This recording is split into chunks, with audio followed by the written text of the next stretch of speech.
Lagi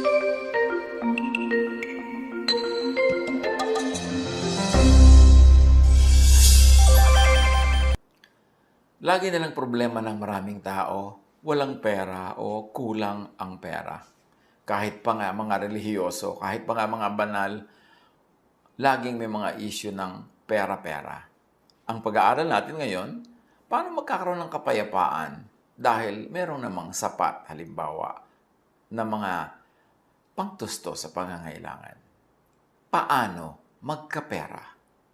Napakahalagang pag-usapan kasi ang peace of mind, ang katahimikan at kapayapaan ng loob, na spiritual rest actually, ay nakasalalay din sa maraming material things. Kaya kailangan nakalagay sa ayos at kung ano lang yung kahit man lang minimum na kailangan natin sa buhay, dapat meron para tahimik at payapa. 2 Kings 4:1 up to 7, isa sa mga lagi nating binabalik ang kwento na hindi naman maubos-ubusan ng aral para sa atin. Minsan, ang asawa ng isa sa mga propeta ay lumapit kay Eliseo. Sinabi niya, "Hindi po kaila sa inyo na ang asawa ko ay namuhay ng may takot kay Yahweh hanggang sa mamatay. Ngayon po, ang dalawa kong anak na lalaki ay gustong gawing alipin ng isa sa mga pinagkakautangan namin. Ano ang maitutulong ko sa iyo?" Tanong ni Eliseo. "Ano bang meron ka sa bahay mo?" Malaki ang problema ng babae. May utang na iniwan ng kanyang namatay na asawa na propeta pa man din, at ang kanyang dalawang anak na bata pang lalaki ay kukuhanin ng pinagkakautangan nila, gagawing alipin, kasi ng batas nila noon pwedeng pambayad sa utang ang anak. Kaya sabi naman niya sa kanyang propeta na siyang amo, siyang leader, siyang teacher ng kanyang namatay na asawa, "Eto po, alam niyo naman na ang aking asawa maka-Diyos.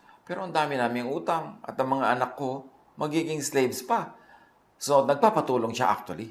So, sabi ni Eliseo, "Ano bang maitutulong ko sa iyo? At kasunod nun, ano ba ang meron ka sa bahay mo?" Kasi baka biglang isingit ng babae, "Ano po bang meron kayo sa bahay niyo? Kailangan ko yun." So, sinabi agad ng propeta, "Ano bang maitutulong ko sa iyo? Ano ba ang meron ka sa sarili mong pamamahay?" "Wala po, maliban sa isang boteng langis," sagot niya, na parang sinasabi niyang, ano na yun, baliwala naman, isang boteng langis lang. Sinabi ni Eliseo, "Puntahan mo ang iyong mga kapitbahay at humiram ka ng mga lalagyan ng langis hanggat mayroon kang mahihiram. Pagkatapos magkulong kayo mag-iina sa inyong bahay at lahat ng lalagyang nahiram mo'y punuin mo ng langis na nasa bahay mo. Itabi mo na ang mga napuno na." So, ang tulong na sinabi ni Eliseo sa kanya ay hindi pera, hindi bagay, kundi idea. Isang ideya. At sabi niya, "Ito yung ideya na itutulong ko sa iyo. Hindi ko pera, kundi ano bang meron ka sa bahay mo at itong gagawin mo. Manghiram ka ng maraming empty jars, mga sisidlan ng langis sa mga kapitbahay mo. Dalin mo sa iyong bahay at yung langis mo, isalin mo sa mga jars na yon. Punuin mo lahat ang mga jars na yon." So, ang tanong ay, paano naman magkakasya yung konti niyang langis sa maraming empty jars? Kaya dyan nga papasok yung ganda ng kwentong ito. At sa pagpapatuloy ng kwento, pag napuno mo na ang mga lalagyan na yan, di syempre, may langis ka na. Umuwi na nga ang babae at pagdating sa bahay, ay nagkulong silang mag-iina. At isa-isang pinuno ng langis ang mga lalagyan habang ang mga ito'y dinadala sa kanya ng kanyang mga anak. So, hindi na uubos yung langis na galing sa kanyang original na lalagyan, bagamat konti lang ito. Kaya napuno niya ng napuno yung mga lalagyang nahiram nila sa kanilang mga kapitbahay. Hindi alam ng ina na puno ng lahat, kaya sinabi niya, "Abutan pa ninyo ako ng lalagyan." "Puno na pong lahat," sagot ng kanyang anak. At tumigil na ang pagdaloy ng langis. So, ang dami na nila ngayong langis. Punong-puno ang lahat ng lalagyang hiniram nila sa mga kapitbahay. Pumunta siya kay Eliseo, ang lingkod ng Diyos, at isinalaysay ang nangyari. Sinabi ni Eliseo sa babae, "Ipagbili mo ang langis at bayaran mo ang iyong mga utang. Ang matitira ay gamitin ninyong mag-iina." So, magkakapera na sila kasi mahal ang olive oil. Yan ay gamot, yan ay pagkain, yan ay ginagamit sa pag-anoint. At yan ay disinfectant, lahat na. Nagagamit nilang mabuti yan, parang langis ng nyug natin. At sabi niya, ang dami na po naming oil, ano magagawin namin? Sabi ng prophet, ibenta mo. At yung pinagbilhan, bayaran mo lahat ang mga utang nyo at sobra pa yon, meron pa kayong itatabi, meron pa kayong itatago. So the wife of a man from the company of the prophets cried out to Elisha, "Your servant, my husband, is dead. And you know that he revered the Lord, but now his creditor is coming to take my 2 boys as his slaves." So the death of a family member, especially the death of a breadwinner, could be a financial blow to a family or to a dependent. Pag may namatay, financial problem usually ang kasama niyan. Lalo't lalo kung yung sumakabilang buhay ay siyang inaasahan, sinasandalan, kinakapitan ng mga naulila. May lesson agad sa atin yan. Do your best to not depend on someone else, on only one person or a supporter. Hanggat kaya, habang kaya, huwag umasa sa iba. Kahit yung iba na yon ay tatay, nanay, kapatid, anak, asawa, pinsan, kaibigan, do your best to earn your own money. Do your best to have your own trade para hindi ka aasa dahil parang namatay siya, paano ka ngayon? Lalong-lalo kung wala naman kayong mga insurance, wala kayong mga kabuhayan, paano na ako nakaasa ka lang? Nakakapagtaka yung marami, tahimik na tahimik ang buhay nilang umaasa lang sa isang tao naghahanap buhay. Hindi ba lang nila iisip, paano pagka biglang kinuha ng mga anghel tong aking inaasahan? Anong kakainin ko? Huwag umasa hanggat pwede. 1 Thessalonians 4:11-12. Make it your own ambition to lead a quiet life.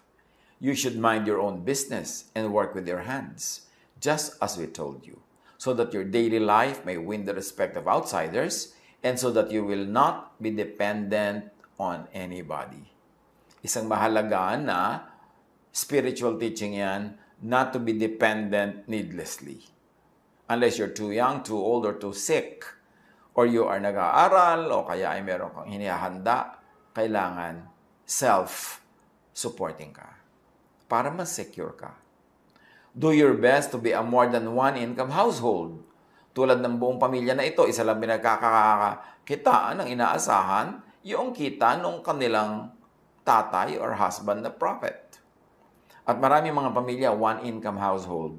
Isa lang ang kumikita, lahat gumagastos. Kaya hindi sapat ang kinikita, kaya nabubuhay sila sa hirap, sa kakapusan, sa laging kulang. Paano kung yung kaisa-isang yun ay nagkasakit o nabawian ng buhay? Ecclesiastes 11:1-2. Ship your grain across the sea. After many days, you may receive a return. Invest in 7 ventures, yes, in 8. You do not know what disaster may come upon the land. So even though sa pag-i-invest, kailangan may konting diversification. Do not put all of your eggs in one basket. Kung ikaw daw ay magsasakay ng iyong mga trigo at mga paninda sa isang barko, merong tubo ka pagbalik niyan. Pero mag-invest ka, mamuhunan ka sa 7, kahit hanggang 8 iba't ibang hanap buhay. Kasi hindi mo daw sigurado kung alin dyan ang aasenso, alin ang lulubog, kasi hindi mo alam kung anong uri ng mga dilubyo ang pwedeng mangyari sa buhay. So, huwag laging aasa sa isa lang na income. Katulad nitong nangyari ang quarantine, nangyari ang mga lockdown, yung mga pamilyang isa lang ang naghahanap buhay tapos nawalan pa ng trabaho, di syempre hirap na hirap. Dapat bago dumating yung lockdown na yan, yung mga ibang productive members, able-bodied na mga members ng family, ay naghanap-hanap din ng mga ibang gagawin ng konting kahit man lang buy and sell, kahit man lang part-time job, para hindi nakaasa lang sa iba at sa isa. At yung may mga pamilya naman, ang negosyo nila, halimbawa, ay naipasara dahil nga sa pangangailangan ng quarantine. Lahat ng pera nila, lahat ng negosyo nila nandoon, di biglang wala silang income kahit ano. Kaya maganda yung iba-ibang members ng family, iba-ibang hanap buhay, hindi puro pare-pareho ng profesyon. Kasi yung profesyon na yun, pagka inabutan ng isang dilubyo, kahit man lang seasonal, di lahat sila ngayon nakatunganga. Kailangan may diversification, iba-iba, hindi lahat, iisa lang ang ginagawa. At kung nangangailangan tayo, may lesson agad yung kwento, seek help from a righteous person. Doon siya nagtanong sa propeta, Hindi siya pumunta sa nagpa 5-6 sa sobrang nagpapautang. Hindi siya nagpunta sa pwede sila magipit dahil lalo silang lulubog. Seek help from someone who will lead you to look into your own resources and to help yourself. Kaya sabi ng propeta, what do you have in your house? Hindi sinabi ng propetang, may kamag-anak ka bang may pera? Utangan mo. May kapitbahay ka bang may pera? Yun ang lapitan mo. No, ang sabi ng propeta, anong meron ka? Dahil kung ano ang meron ka, yun ang ialay mo sa Diyos, yun ang paparamihin ng Diyos. Hindi yung kung ano ang meron ng kapitbahay mo, yun ang sisilipin mo, uutangin mo, nanakawin mo, hihingin mo. That is not the godly way. Although ang pangungutang naman, paminsan-minsan, kung talagang kailangan, yun na lang ang natirang choice, hindi naman yun ang godly. Pero kung habit mo na ng mangutang, lagi ka na lang nangungutang, kahit birthday, maghahanda ka, mangungutang, kahit magbabiyahe ng hindi kailangan, mangungutang ka, yun naman ang parang dapat na nating i-review kung tama yan o hindi. Kasi lulubog ang buhay mo kung pati yung pagpapasarap, uutangin mo. Dapat ang inuutang lang yung talagang pagkain, panggamot, o pantawid buhay, o pangpuhunan. Dahil babalik naman yun pagka kumita ka, kung kikita. Pero yung mangungutang ka dahil merong debo ang anak mo, sobrang bonggang-bongga ang gusto mong debo, gusto mo yung anak mo bumababa sa pagkataas-taas na hagdan, ang bahay niyo bungalow. Yung marami tayong mga gustong gawin sa buhay na hindi bagay sa ating kalagayan at that time. So dapat lumagay sa lugar para hindi tayo malagay sa alanganin. As much as possible, do not ask for dole-outs. Do not make utang. And don't make utang at usurious interests. Hanggang kaya, huwag humingi ng dilihensya at mambakal. Huwag umutang at lalo namang huwag umutang sa napakalaki na interes. Kasi yung pautang na napakalaki na interes, parang nalulunod ka. Kumuha ka ng mahahawakan, pero yung mahahawakan mo na yun, maya-maya yun na rin ang napakabigat na siyang lalo magpapalubog sa'yo. Acts 20:35, you yourselves know that these hands of mine have supplied my own needs and the needs of my companions. Sabi ni Paul, marunong ako maghanap buhay, hindi ako umasa sa iba. Gumawa ako ng paraan. At pati mga kasama ko, hindi ko iniasa sa inyo. Ako rin na naghanap buhay para sa kanila. Hindi ako humihingi, ako pa yung nagbibigay. Sabi na doon si Paul. 1 Corinthians 4:12, we work hard with our own hands. Kailangan hindi hands ng iba yung nagwo-work for you unless empleyado mo sila at sinusweldohan o may sakit ka at inaalagaan ka nila. Habakkuk 2:7, will not your creditors suddenly arise? Will they not wake up and make you tremble? Then you will become their prey. Nakakatakot daw yung pinagkakautangan dahil maya-maya, ikaw na ang kanilang nilalapa at wala kang kalaban-laban, wala kang magagawa kasi lubog ka sa utang. Sa pangungutang, lulutang ka lang sandali, pero mabigat ang dala at malamang lalo lang lulubog. Huwag pag-utang agad ang solusyon. Sabi ng matatanda, habang maikli ang kumot, matutong mamaluktot. Maliit yung kumot mo, 1 square meter lang, edi mamaluktot ka para kasya ka sa loob. Hindi yung manghihiram ka, mangungutang ka ng kumot ng iba para buong luwag kang nakahuyaya at nakatihaya na nag-iinat ka pa sa loob ng kumot na hiram at utang. Kaya sabi nitong babae, di ba, maalala natin, your servant has nothing there at all she said, except a small jar of oil. Lesson, do not belittle your resources. Do not say, walang-wala ka. Kasi pag sinasabi mo yan, yan talaga ang mangyayari. At yan ang magpaulit-ulit sa buhay mo. Yung walang-wala ako, ang hirap ng buhay, ang hirap kumita, ang hirap maghanap buhay. Well, totoo namang mahirap mangyari yung mga ganong bagay. Pero huwag nang laging sabihin. Kasi ang prayer natin ay katulad din ng mga sinasabi natin na hindi prayer. Kasi lahat ng iniisip at sinasabi natin, ang totoo lang ay prayer yun. So pag sinasabi mong walang-wala ako, ang hirap-hirap mabuhay, ang hirap-hirap maghanap buhay, kapos na kapos kami, parang sinasabi mo nang yun ang gusto mong ibigay sa'yo ng langit. At pag paulit-ulit ka, ibibigay nga yan sa'yo. John 6:9, here is a boy with 5 small barley loaves and 2 small fish. But how far will they go among so many? Alam natin yung kwento. Merong makapakainin na at least 5,000 men. Meron pang women and children.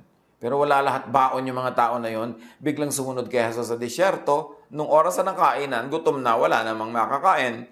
So nagpahanap si Jesus ng pagkain at may nakita sila isang batang nag-aalaga ng hayop na may baon.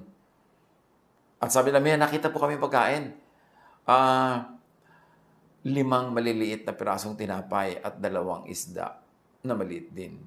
Sabi niya, gano'n na yun? Sino na ang pwedeng mabusog doon? Ano na ang mararating nun? Pero alam natin na yung konti na yun dumami. Ang mahalaga, merong kang konti para merong paramihin ang Diyos.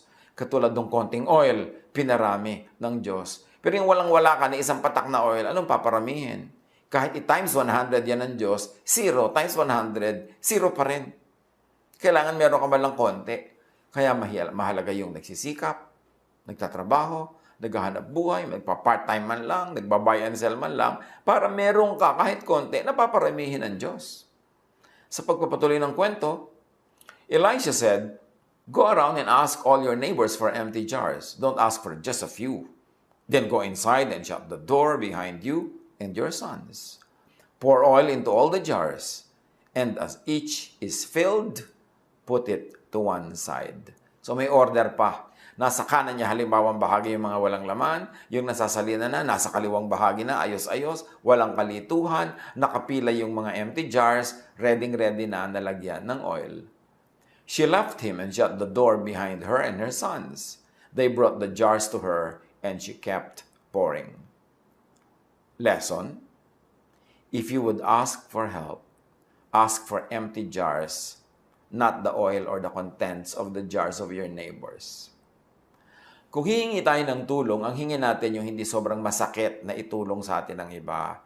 Huwag naman yung nagdusa na sila dahil tayo tinulungan. Huwag naman yung sobra na sila na sacrifice. Empty jars lang ang hiramin. Huwag yung oil sa loob ng jars nila. At syempre, dahil ginamit mo yung jars nila, dapat naman nung isoli mo yon may laman. Matapos mong ibenta yung iba sa ibang tao, nung isoli mo dapat yung jars, may laman. Ganun ang nagsosole ng mga blessing. May sukle. Ganun ang paraan na patuloy na binebless ng langit. If you would ask for help, ask for what is easy for people to give, to lend, para sila magpahiram. Hindi yung napakahirap ng hinihingi mo, halos hingin mo na ang buo nilang kaluluwa at katawan, mahirap kang matulungan pagka ganun. Kaya tiyakin din natin na tayo naman may mga little of this, little of that, little of this, little of that, para pag humingi tayo sa kapwa o humiram tayo, konti na lang yung kailangan at konti na lang yung kulang. Hindi yung mula 0 hanggang 20, hihiramin mo lahat dahil wala ka nga. Kaya mahalaga sa tao, pag good ang days, pag healthy, pag may pagkakataon, kumita. Para kung kailangan mo ng kung ano man, manghihiram ka o mangungutang o hihingi sa kapwa, konti na lang kasi meron ka namang meron na natira sa sarili mo, sa pagsisikap mo. At mahalaga, tulad ng nakita natin sa kwento, involve your family. Involve the stakeholders in problem solving, in production. Hindi sinabi ng babae na, bata pa po ang mga anak ko, baby pa, hindi ko pa sila mauutusan, hindi pa siya pwedeng tumulong sa akin. Tulad ng ginagawa ng maraming pamilya ngayon, sobrang mga baby na mga anak. Tuloy yung mga anak, wala man lang silang alam na trabaho, wala silang alam na hanap buhay, walang skill, walang marketable skills, walang useful skills. So, paano na pag namatay yung ganong tatay? Ano yung kakain ng alikabok? Dahil walang alam na gawin. Sa pagpapatuloy ng kwento, when all the jars were full, she said to her son, "Bring me another one." But he replied, "There is not a jar left." Then the oil stopped flowing. O mahalagang lesson, maximize your resources, maximize your effort. Dapat nung oras ng panghihiram, todo-todong effort na sila sa panghihiram. Kasi nung nagsimula ng dumaloy ang langis, hindi na yung titigil hanggang hindi ubos yung lalagyan. Napuno lahat ang empty jars. Kung 3 pa lang yung nakolekta nila, tumigil na yun sa 3. So dapat merong preparation. Ano man ang gagawin natin, merong stage of preparation yan. Para habang ginagawa na natin, tuloy-tuloy na yung ginagawa. Hindi na tayo maabala ng pagtigil, paghahanap ng kailangan, at mga ganon. Ecclesiastes 9:10, whatever your hand finds to do, do it with all your might. Hindi might ng iba, your might. For in the realm of the dead, where you are going, there is neither working, nor planning, nor knowledge, nor wisdom. So habang may panahon, may lakas, gawin na ang lahat in the best possible way kasi hindi ka laging malakas, hindi ka laging buhay, hindi ka laging may pagkakataon. Prepare everything beforehand. Be organized to maximize fruitfulness. Proverbs 24:27, put your outdoor work in order and get your fields ready. After that, build your house. So huwag mong unahin yung pagpapagawa ng bahay, unahin mo muna yung hanap buhay. Marami sa ating mga kababayan, nagkaroon na ng pagkakataon, nagkaroon na ng trabaho abroad, nagkaroon na ng kita. Pag magkaroon ng pera, ang uunahin agad, magkabahay, magkakotse, magkagamit, lahat yun expense. Tapos mamaya, wala na uli silang trabaho abroad, wala na namang hanap buhay, walang negosyo, o nabebenta lang yung bahay, nasa sanglay ang alahas, nabebenta yung kotse. Ang dapat unahin pag may pera, hindi consumption. Gawin itong puhunan para sa production. Para pag nagsisimula ng umadaring production mo, yung pera mo gugulong na ng gugulong, gumagawa ng tubo habang umaandar, ang gastusin mo yung tubo, huwag mong gastusin yung puhunan. Nagkaroon ka ng tindahan, ang gagastusin mo lang sa personal na gastos, yung tubo, hindi yung buong benta maghapon. Kasi mamamalengke ka kinabukasan, pampalit sa mga nabenta mo mga paninda, ginastos mo na, di wala ka ng pambili ng tinda.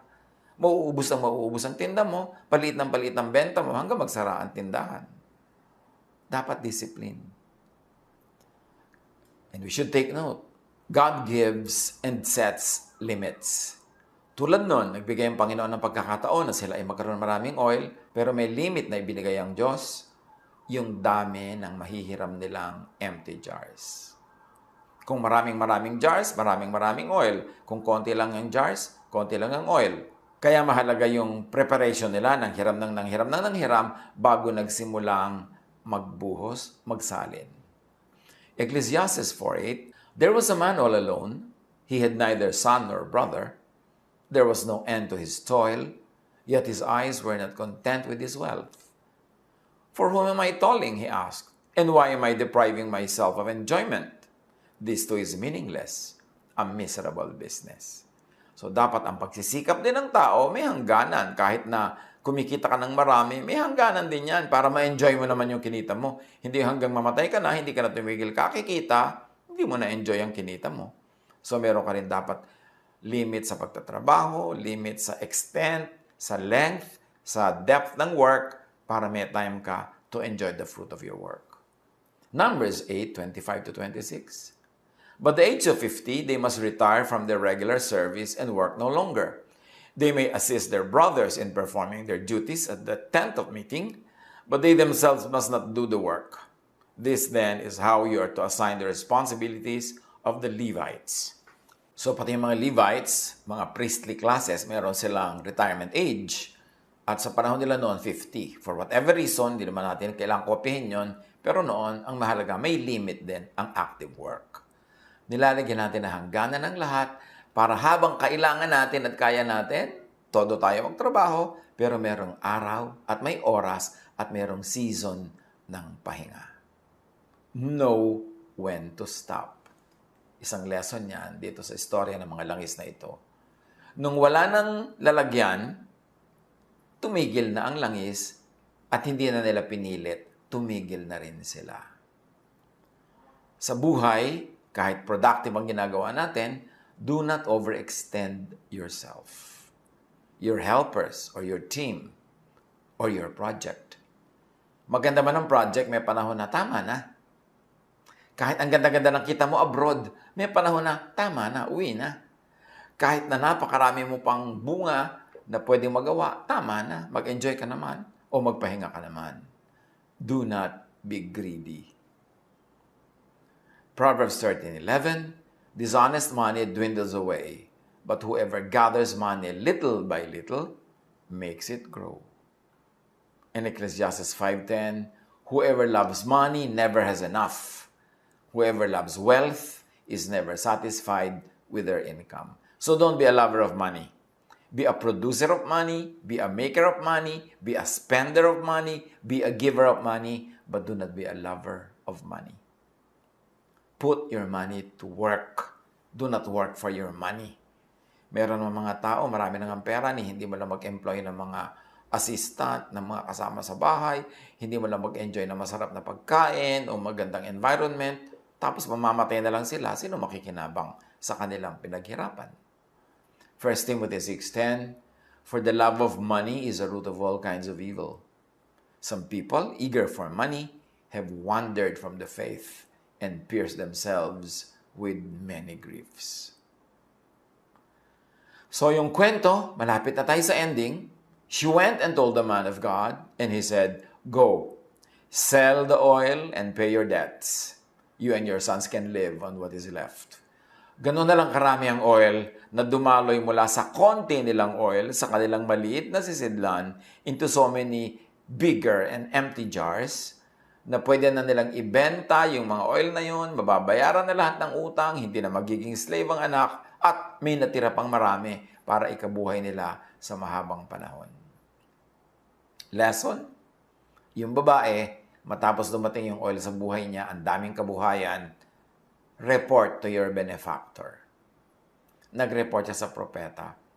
Yung iba dyan, hindi na babalik sa prophet, may oil na eh. Ibebenta na, maglulustay na, mag-e-enjoy na. Pero siya bumalik. At sinabi pa niya, nangyari po ang inyong ipinagagawa. And so the prophet gave her another instruction. Sell, pay, and then keep the rest. So, report to your benefactor. Kung ano mang benefactor yan, sino man siya, lagi kayo mag-report. Ikwento nyo nangyayari sa buhay nyo. Meron dyan, mangungutang sila ng puhunan. Pero pag nabigyan mo na at napautang mo na at kumikita na, hindi mo na mabalitaan. Wala nang kakwento-kwento. Mababalitaan mo na lang yan. Pagka nalugi na uli, gutom na naman, wala na naman pera. Yun, babalikan ka. Huwag kayong babalik lang sa taong tumutulong sa inyo tuwing nangangailangan kayo. Na pag dumarating yung mukha mo, may nakadrawing na penge.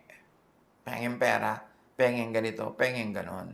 Dapat dumarating ka naman doon sa nagpapahiram sa'yo, nagbibigay sa'yo, tumutulong sa'yo, na ang nakadrawing sa iyong mukha ay thank you. O heto ang sukli. Dinalang kita ng oil. Dinalang kita ng regalo. Salamat sa pagtulong mo. Hindi yung laging tuwing darating tayo, pag lang mukhang Biyernes Santo yung mukha mo dahil meron ka pangangailangan. Pero pag mukhang Pasko, wala, hindi ka makita. Solo mo lang yung saya. Pagdusa, nandun ka na naman sa taong tumutulong sa'yo. Kakasawaan ka niyan, and later on, wala ka nang mahihinging tulong kahit kailangan mo pa. So, report to your benefactor, thank your benefactor, and then seek more and seek updated guidance from an effective mentor. Pagka na-bless na tayo, lalo tayong humanap ng magandang payo. Pag hindi tayo blessed, pag kulang ang blessing, kailangan natin ng magandang payo. Pero pag maganda na ang nangyayari sa buhay natin, mas kailangan natin ng matinong payo kasi pwede tayong malasing at malito. Isaiah 55:2, why spend money on what is not bread, and your labor on what does not satisfy? Listen to me, and eat what is good, and you will delight in the richest of fare. Huwag daw magsayang ng pera sa hindi naman nakakapakinabangan talaga, sa hindi magandang paglagyan ng pera. Huwag magsayang ng pagod sa hindi naman nagbibigay ng tunay na kasiyahan. Makinig para mag-enjoy sa blessings. Tanong ng marami, araw-araw, lagi-lagi, paano magkapera? Hanggang kaya, huwag manghingi. Proverbs 12:11, those who work their land will have abundant food, but those who chase fantasies have no sense. So magtrabaho. Proverbs 14:23, all hard work brings a profit, but mere talk leads only to poverty. Kailangan magtrabaho, magsikap, may diskarte, may talent, may prayer, para tayo ay magkaroon ng kailangan natin sa buhay. Paano magkapera? Huwag manghingi, huwag mangutang hanggang kaya. Ang pangutang, ang pag-uutang ay dapat last resort. Huli mo na yun na attempt. Dapat iba muna. Proverbs 22:7, The rich rule over the poor, and the borrower is slave to the lender. Para daw alipin na nagpapautang ang nangungutang. So, sikapin natin huwag magkautang para wala tayong amo. At syempre, huwag magnakaw. Produce money. Produce something, produce service that you can sell. Yan lang naman how to have money. Produce a product or a service that you can sell. Monetize your skills. Pagkaperahan ang galing na ibinigay sa iyo ng Diyos. Ano man yan, galing magluto, galing magkulot, galing magmasahe, galing magawa ng bahay, galing magtabas ng damo, galing na mag-design ng mga gadgets, manahe, ano man yan, bigayan ng Diyos, yan ang gusto ng Diyos na gamitin mo para pagkakitaan. Huwag mong pagkakitaan yung galing ng iba kasi may ibinigay ang Diyos na galing sa bawat isa. Matthew 25:27. Well then, sabi noong master sa kanyang servant na hindi ininvest yung perang ipinagkatiwala sa kanya. You should have at least put my money on deposit with the bankers so that when I returned, I would have received it back with interest. Dapat yung binibigay sa atin, lumalago, nai-invest, o kaya kumikita man lang ng interest kung nasa bangko. Pero huwag sayangin, huwag ilibing sa lupa, huwag itapon, huwag lustayin. Pag ipinagkatiwala sa atin ng isang puhunan, dapat natin yung palaguin. Proverbs 27:26-27. The lambs will provide you with clothing, and the goats with the price of a field. You will have plenty of goat's milk to feed your family and to nourish your female servants. Yan daw ay kung nag-aalaga ka ng maraming hayop, meron kang gatas nila na makakasalo ka rin at maibebenta mo sila, marami kang papakinabangin. Dapat magtrabaho. Paano magkapera? Magtrabaho. Iwasang mangutang nalulubog ka sa interes. Habang kaya ng katawan, gumawa ng mapagkakaperahan, mapagkakakitaan, at kahit panahon ng crisis, maraming nagkakaroon ng magandang opportunity. Kasi lahat ng panahon merong unique opportunities. Yung opportunity sa magandang panahon, nawawala yun sa isang very difficult situation, but that difficult situation will offer other types of opportunities. So, paano magkapera? Ulitin natin ang buong kwento o pag-isipan nyo na lang. Reviewin. Lagi tayong magsikap. Laging maraming opportunities. God bless us all.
Love to you, mga pamangkin. Dito tayo mag-aral ng salita ng Diyos. Dito tayo mag-aral ng mga practical na bagay. Magdalanginan para sa isa't isa. Makinig ng mga mensahe. At dito tayo magsasama-sama spiritually sa ating official Ed Lapiz YouTube channel na ang address ay Sabi ni Kuya Ed. Remember, dito tayo ha. Sabi ni Kuya Ed, ang ating official YouTube channel.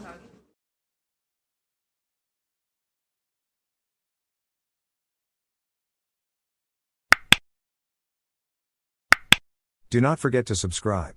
Click the subscribe button and ring the bell for notification. Like, comment, and share our official YouTube channel. Visit Ed Lapiz website for daily devotion, audio podcast, latest video message, send your prayer request, subscribe to mailing list and more. Visit edlapiz.com.ph.